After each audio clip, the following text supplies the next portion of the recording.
From day one, we are told who we should be, how to live, and what's acceptable.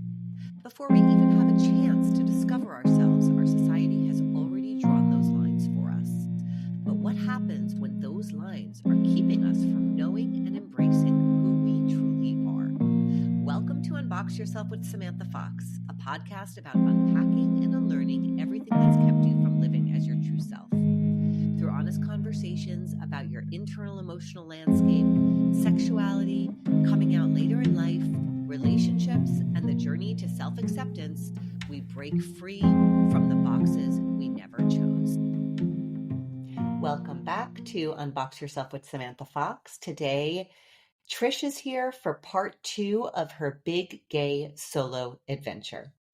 Trish is going to wrap up the remainder of her amazing journey and then lean into curiosity around feelings that came up for her on her trip of internalized homophobia and places where she was bumping up against that. And we talk that through. So stay tuned. I hope you enjoy the episode.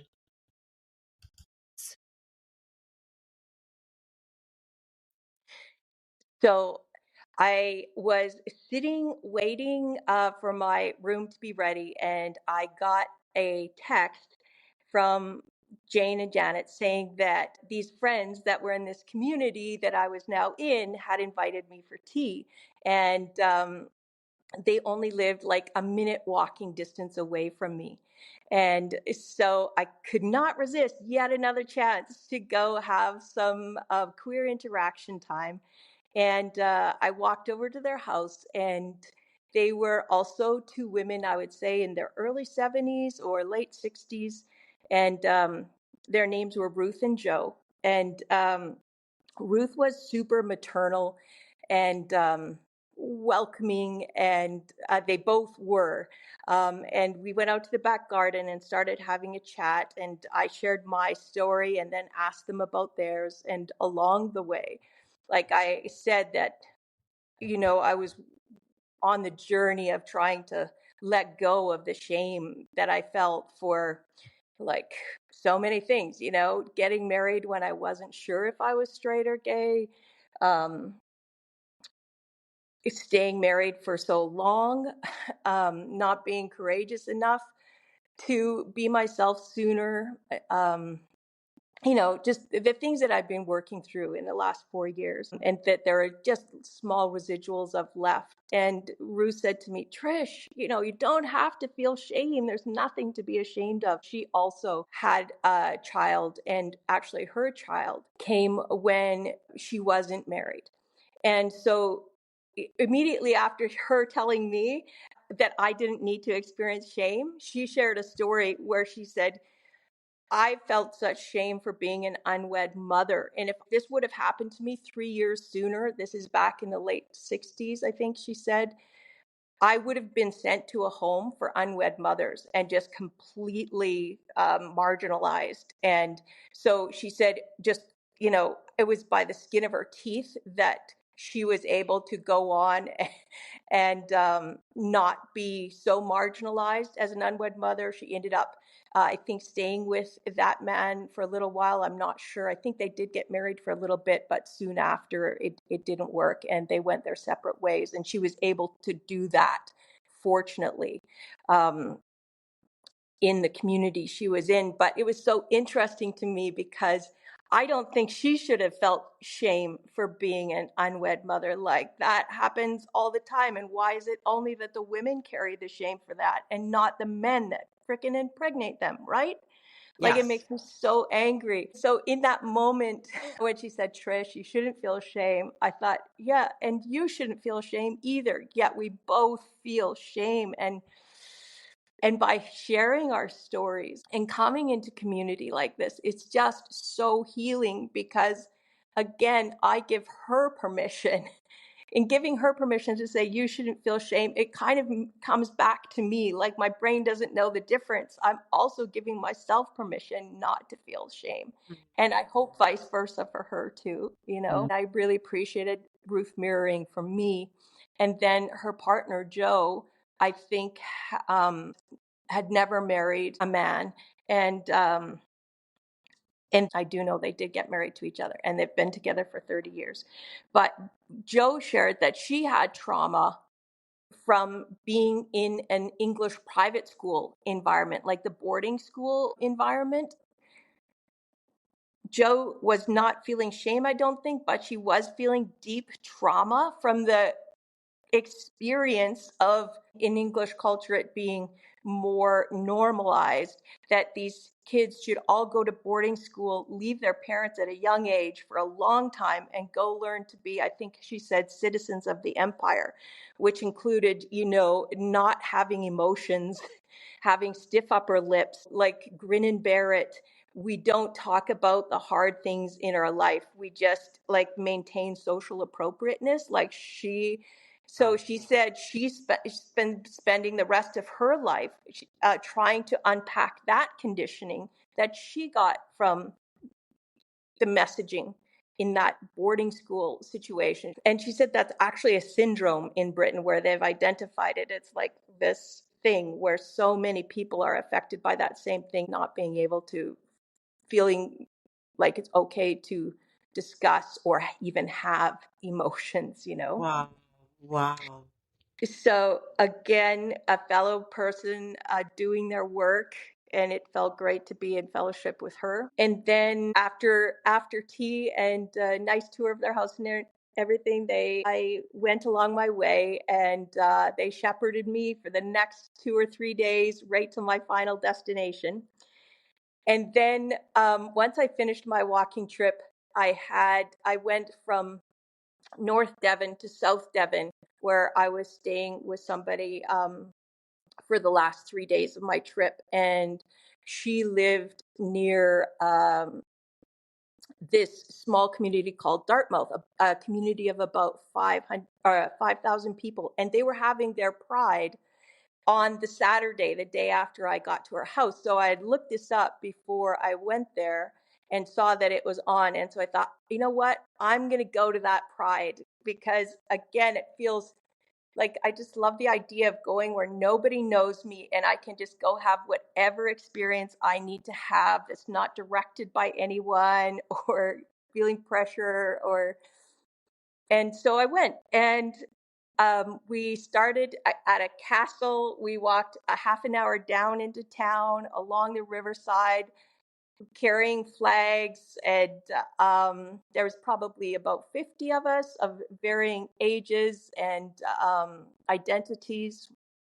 And this was my first time ever to be in a pride, to walk in a parade. And I was really enjoying the community of it all and feeling like, wow, this is what it feels like. I'm not sure I totally feel like relaxed, but I found somebody to have a conversation with on the way down, and we had a great conversation. And then 2 sailboats sailed by, waving massive pride flags as they were sailing beside us as we were walking. I was just ready to bawl when I saw that, like the support and the allyship. And then we got to this grandstand kind of central park in this small village, and the organizer of the pride said, I need to back up in my story for a minute. So the first people that I met, the woman who was wearing the yellow band on her wrist from the festival, unknown to me, she had posted after I left on the Out and Wild community Facebook page. She showed her festival band and told the story of how she had been wearing this band like 6 days later to show her pride. And she's always been somebody who's been very out and able to just say right away who she is and not worry about it. And she feels strongly that that is a really important thing to do, to be visible. And so she was just remarking like how her pride had called me in a way and allowed us to have this beautiful experience. So she posts this on Facebook. She said, I met Trish from Canada, and the Out and Wild experience lives on. That was kind of the post. So back to the grandstand, the the organizer of the event is standing up, and he said, of the people around you, I want you to look around. I want you to go find someone that you don't know and say hi to them, you know?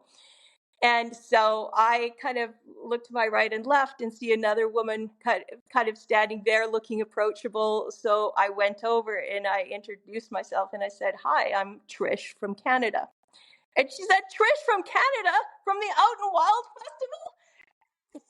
Like, so this total stranger, like, a 3-hour drive away from where the festival was, is at this other village and knows me, like the one person I picked to introduce myself to. And so then she took me, her name was JJ or Joy, and she took me under her wing and made me feel welcome also for the rest of the festival, along with the woman that I walked down from the castle with. So I had two really nice connections there. I had an opportunity to join them for the party at night, which I didn't take up. As an introvert, I have my level of interaction that I'm I get happily it. able to A fellow sustain. introvert. So I get it. Yeah. yeah. So all of these people that I met are still, you know, contacting me on social media, checking in, and like I couldn't believe it. The one person I introduced myself, she knew who I was Oh in this gosh. continent away from where I live. So I think that wraps up pretty much my big gay solo adventure, and all of the people that I was so grateful that they shared their stories with me, and how healing, like it felt like tons of therapy just being in community and hearing stories, Yeah. and tons of healing. And also, I recognized two kind of themes that came up that I wanted to talk with you about as far as unboxing or something I'm stuck with. The first one is when I was at that Pride and surrounded by all of everybody else who was there, I felt very safe, very comfortable. But then at some point, I needed to walk back to my hotel and leave the park area. And I had that point, I had a button on, I had a sticker on, I was carrying a couple of small pride flags. And right away, as soon as I left that safe haven, I felt as I was walking up the street, what are people thinking when they look at me? Should I put these flags away? Should I take these stickers off? Like, as much as I was loving being part of the community and want to be visible and known as a safe space, like be identifiable. I am somebody who you could approach, just like Jane for me had the yellow band on. So I knew I could approach her. Like, if she hadn't done that, the whole rest of my trip would have been entirely different. Yeah. So again, in the vein of paying it forward, like I want to be the person who, I feel like I look identifiable, but having other signalers, I'm trying to get used to, and also they make me feel vulnerable. Because you don't know when you leave that safe pride space who you're going to run into on the street, And so I had happened to the night before go get pizza from this place, and the guy that owned the pizza joint, while I was waiting for my pizza, started talking to me. And he was, I think, an immigrant to England, and he started talking to me about Canadian politics and how he was so happy that our previous Prime Minister Trudeau was out because he was just such a loser, which I do not feel. Wow. Because he was all about gay rights and healthcare and all the people things, And so the night before, when I wasn't wearing all my pride stuff, he had identified himself to me as somebody that supports the far right. Yeah. And so the next night, I wanted to go back and have pizza again. And I thought, do I go there and wear my pride stuff? Do I go home and drop it off and show, And in the end, I went and wore it. And also the whole time I felt vulnerable or uncomfortable, So Yeah. that is my way of saying as I'm still struggling with, maybe, is it called internalized homophobia? Or the messaging that I got when I was young that doesn't match with what I experienced on my trip, like, so that's one thing I want to talk about, like stepping into that space of visibility. And does it just take repeated exposure of doing it and finding out that you don't have a problem? Do you just have to be brave for that? How have you experienced that? I think when I think about your history and how parts of you really shut down your sexuality so that your self weren't really able to really even access it yourself. It was like so shut down. And why it was shut down, you learned it was, sinful and not okay and not accepted and dangerous and all of these things. And you lived from the earliest of time when you had that, knowledge about yourself being different than what people were saying you were supposed to be like, until you were 54 when you started to come out. And it's been 4 years, but like you've got 54 years of the hiding and the, crossing to the other side of the street to not be near the person who looks a little bit butch and right. So I mean, this is a process. It's not a switch gets flipped, right? And I appreciate you wanting to be that safe haven for other people. I think you also, you are noticeably gay when people look at you. Not to say that there aren't tons of women in the world that look like you that might not identify as gay, but somebody here would notice that you're gay, or assume that you were gay. Yeah, even without the wristband on. So, I remember when I first was coming out, I was very frustrated that nobody noticed that I was gay. And even when I was with my partner, she was a little bit more a little mask of center. And I was frustrated that people noticed her as gay, but nobody really was noticing me. And so it was, well, how can I make this more known? I'm going to get, I'm going to get a pin. I'm going to get a this, I'm going to get a that, because I want it to be noticed. But I mean, I was younger, so it was a lot less years, and and I don't even know that mine was internalized homophobia like yours really was. I think mine was a disconnect for a lot of other reasons, that weren't necessarily as much internalized homophobia. But this is a journey. Like, this is your journey into yourself. And the fact that you did go back to the pizza place and you did sit there, even though you felt uncomfortable, but you had some paraphernalia with you, is part of your journey. And it's part of your growing, into what feels right now like a discomfort at being identifiable as different and as gay or as queer, right? There's like a discomfort right now with that. And I think that eventually, over time, there's going to be more of a discomfort for you in not being recognized as being that. Mm-hmm. It was so that's such a good segue to my second part. Yeah. So when you say there's going to be a time when there's going to be more of a discomfort for not being recognized for that part. So I went to buy for a board book for my 2-year-old grandson, and it was about pride, a pride board book, right? And I really wanted to buy the book, and I really want to read it to him. And I also had, at the same time as I wanted that, the feeling of, what if my daughter doesn't want me to read that book to him? What if she would be offended by that? And that hit me like in the gut. Of course. And I, on the one hand, I know this is kind of all in my head, because I'm 99% sure that my daughter wouldn't have a problem with it. But old me, that 54 years of thinking I can't be me because it will hurt my kids, Yeah.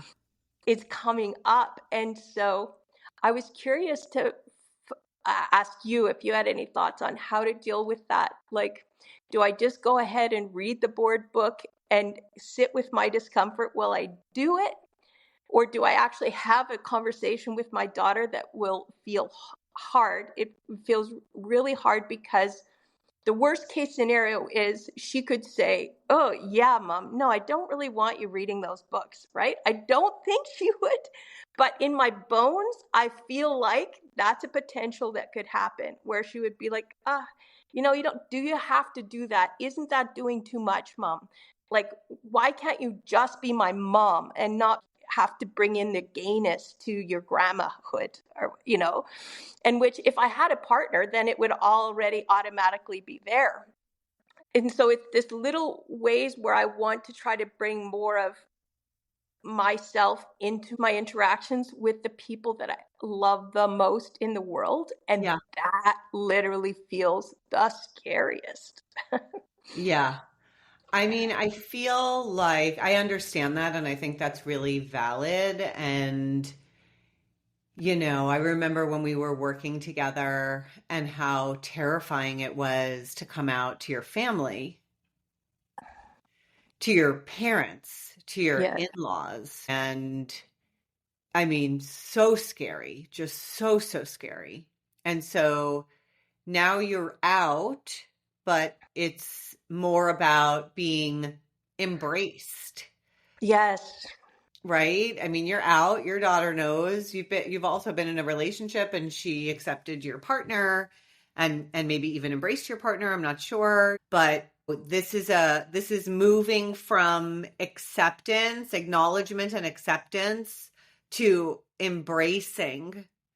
And also, it's sort of you seeing how she views being gay in the world, right? So this is a moment where you get to sort of witness her and what she learned and what her conditioning was. And so I think that the amount of fear and emotion that is sitting in this, to me, feels like it's something you have to walk into. So I think that just going and reading the book, I feel like, because, like, if there wasn't all this emotion, I would say that was probably fine, but because there's all this emotion there all this fear, I feel like there's something important that needs to be overcome for you in having the discussion with her. And you said 99% you're sure she's going to be totally embracing, but there's the 1% that you're not sure. And I think you can start the conversation with letting her know, I want to talk to you about something, and I'm really having a lot of really big feelings about this. And I feel 99% sure that I know how you're going to react, but there's 1% of me that's not sure, and I'm really feeling so scared, and I need to have this conversation with you. It's really meaningful to me. And then let her know what it is, and see how she responds. And, if it's anything other than the embracing that you think it will be, I think you can remain curious and have a very difficult conversation with her, because that's her conditioning. It feels like it's about you, of course. I mean, you're her parent, right? But also, like, she's also been conditioned in the world you were conditioned. So she might need to unpack and unlearn too. And even more so because her mom is gay. Yeah. And this is an opportunity for her to grow, and see what that 1%, which, most likely won't happen, but if it did, like, for her to see the impact of that, and what that means, and how that affects you. And I think that it's like all part of the growing and the emotions that need to be allowed so people can move through and actually evolve. Mm-hmm. Thank you for letting me voice that and for having such a validating response. as you were saying it, what got me through coming out was baby steps. And that's what came to mind. Like, just as much as I don't, like, all of me just tenses up at the thought of having that conversation. I know my daughter is capable of having it with me. I know I'm capable of doing it. It just feels really, really uncomfortable. But wow, it could also be an amazing moment of connection for us, right? And again, either offer such healing or offer an awareness of, you know, what, like you say, what the enculturation she's had, or where she's at. And again, I think my experience of her with other people is that they are way further ahead in acceptance of all people's identities than we were. So Yeah. it's a historical thing in me that's more the problem. And this comes back to have to be freaking, what did you call us at one point, like ninjas or warriors? Like, you have to be such a strong person Yes. or so courageous to keep battling these inner historical things that come up and challenge them and test the waters and see if what your body's telling you is actually true or not, because my experience the whole trip is none of that I learned was true. Yes. Yeah. Yeah. These are, I mean, they're for your body and how it responds and reacts. If you remember when we were working together, it's sort of how can you see those reactions and those strong narratives that it has as parts of you that were just trying to protect you and make sure that you got what you needed to survive as a young person when you were fully dependent upon other adults. That's what those feelings are from. They're coming from there. They're protecting a very young you. Yeah. That's so true. And we worked with that a bit, and I want to continue to work with flipping. I want to get rid of that part. Right. Well, I that's just want it another to be part. gone. That's another part. Right. Okay. Yeah. And Because, I want to have compassion for these parts because yes, I yes. do like who I am today. I do.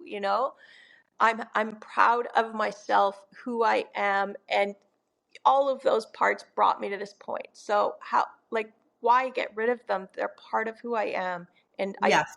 I do want to practice bringing compassion instead of the energy of go away, fix that, Right. And one of the ways I think that you can work with that, I mean, look, I think we all have parts that want to get rid of other parts. So I think it's about acknowledging that that part that wants to get rid of this other part is also really valid in it wanting to get rid of it. So it becomes about like validating that part. That Yes. because those other parts that are holding all the internalized homophobia, they are causing distress in your system. And so there is a part that wants to get rid of those parts because they are causing you distress. So instead of allowing that, trying to get rid of them, wanting to get rid of them, hating them, instead you can just validate that part. Thank it for showing up. Thank it for having your back. Thank it for wanting to help you not feel so distressed and validate how it feels. It's valid that it wishes those parts weren't there and you weren't in so much distress. That's super valid. And then see if it'll quiet down a little bit so that you can be more curious about your parts when they come up. What's happening? What are they concerned about? What are they trying to do? What are they afraid will happen if they don't come up? And also then, share your compassion with them, share your gratitude for how protective they've been of little tiny Trish, not adult Trish, because that's who they're protecting. Right.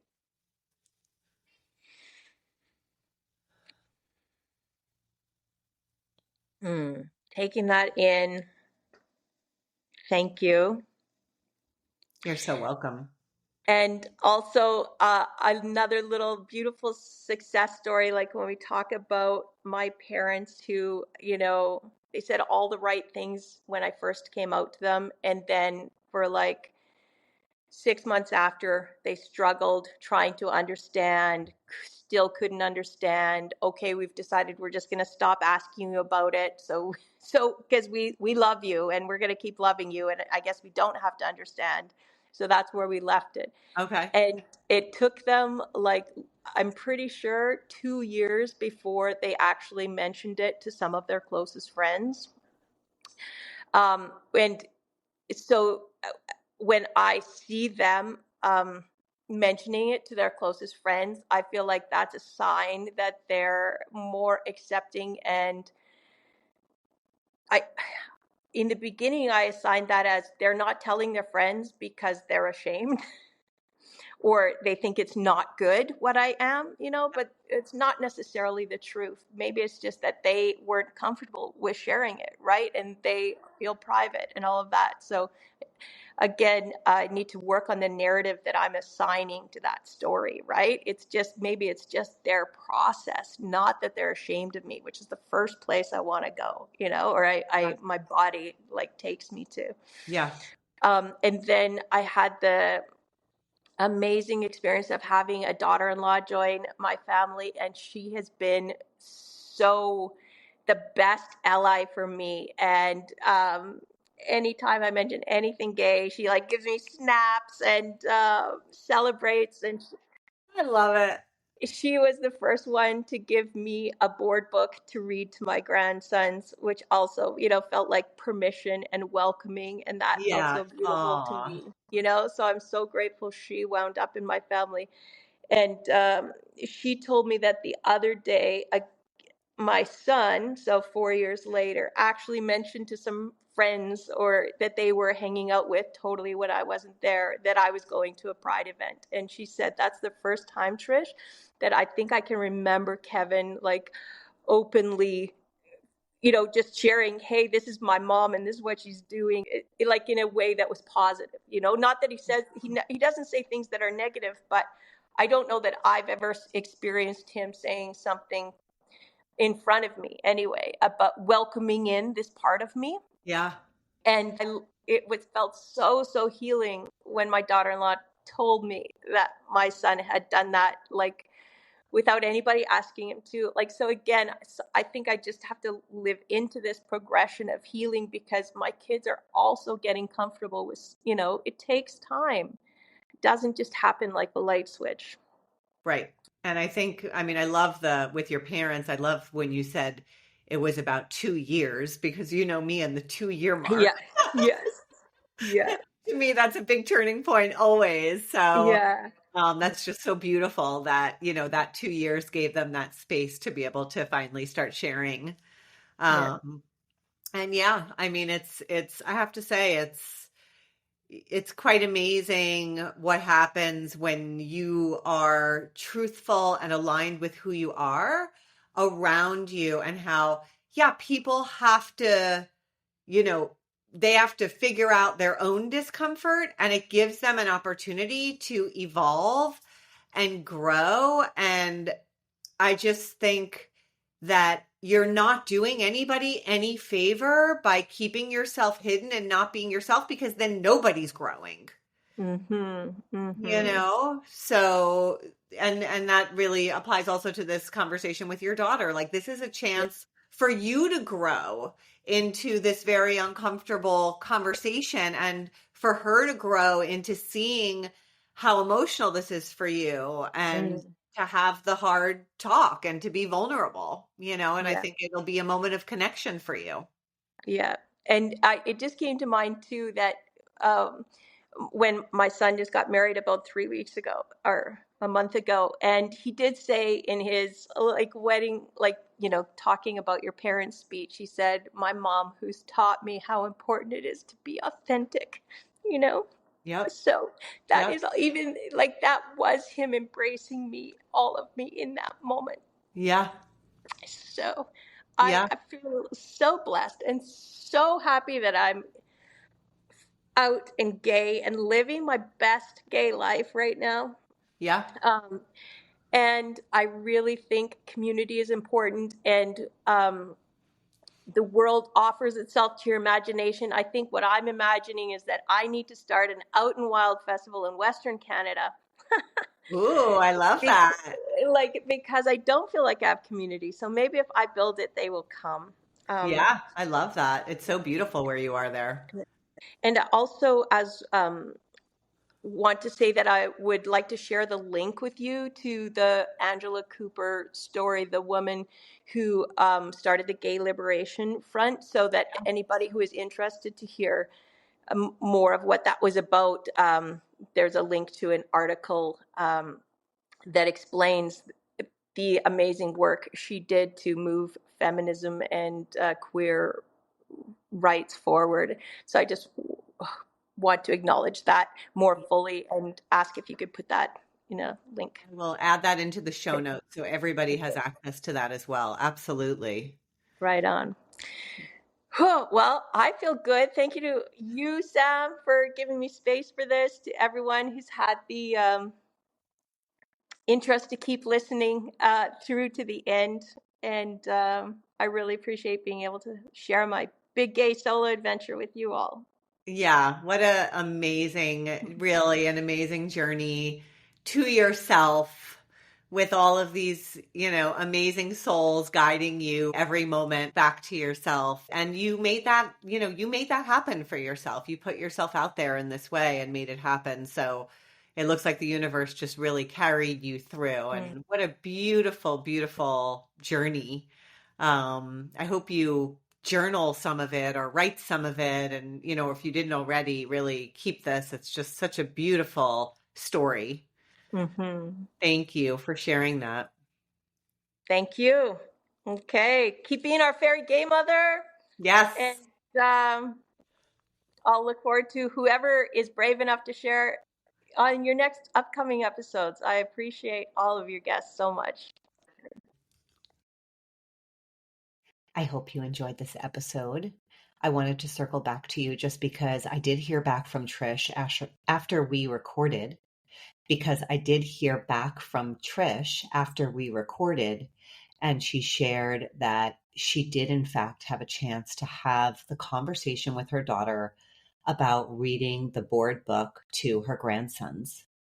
And her daughter had the response that she was hoping, which was she absolutely loves that Trish can educate her boys, and she wants her boys to grow up knowing that they can be whoever they are and they will be loved and embraced. So Trish faced her fear in having the difficult conversation, and it also turned out exactly the way she thought that it would.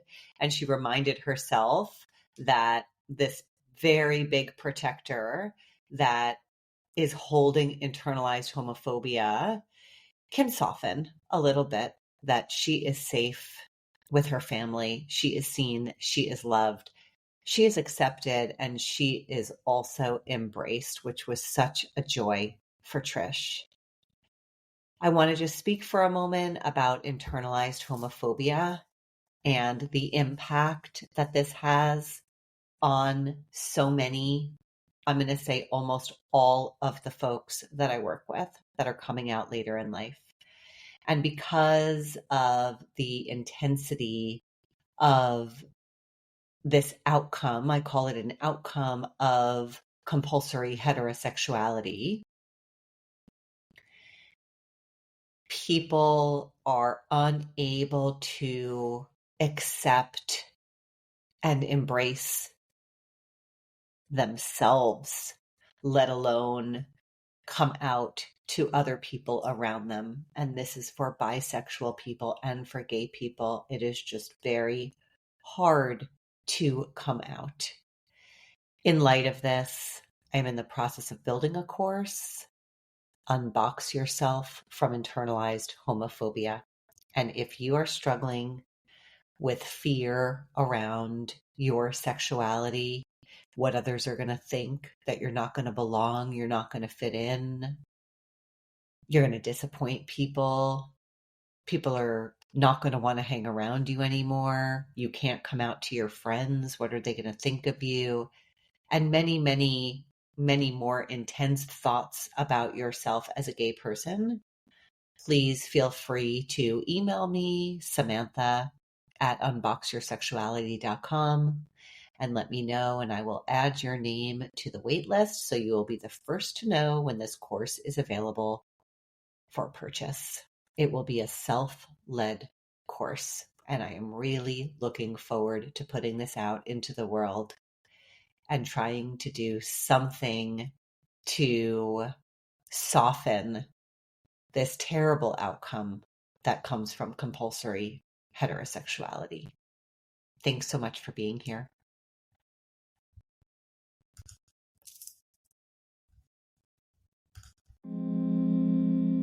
Thank you for spending this time with me on Unbox Yourself with Samantha Fox.